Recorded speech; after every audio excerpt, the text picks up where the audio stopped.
Hi అండి. నేను మీ వైజాగ్ వంటలక్కని. ఈరోజు ఒక హెల్తీ రెసిపీతో మీ ముందుకొచ్చాను.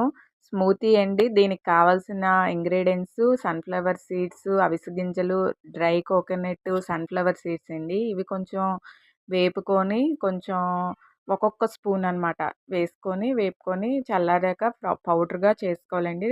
తర్వాత 2 ఖర్జూరాలు, కాఫీ పొడి ఒక స్పూను, వెనిల్లా ఫ్లేవరు కొంచెం 2 డ్రాప్స్ వేసుకొని మెత్తగా మిక్సీ కొట్టుకోవాలండి. కోకో పౌడర్ వేసుకున్నా పర్వాలేదు, లేపోయినా పర్లేదు. బనానా ఒకటి, మెయిన్ ఇంగ్రీడియెంట్ కోకోనట్ మిల్క్ అండి. కూల్‌గా ఉండాలి. అదొక అర గ్లాస్ అనమాట. వేసుకొని ఐస్ క్యూబ్స్ ఒక 3, 4 మొత్తం అన్నీ ఒక దాంట్లో వేసుకొని గ్రైండ్ చేసుకొని మళ్ళీ తర్వాత పైన 3 ఐస్ క్యూబ్స్ వేసుకుంటే హెల్తీ రెసిపీ అండి. ఇది నచ్చినట్టయితే మీకు లైక్ చేసి, షేర్ చేసి, సబ్స్క్రైబ్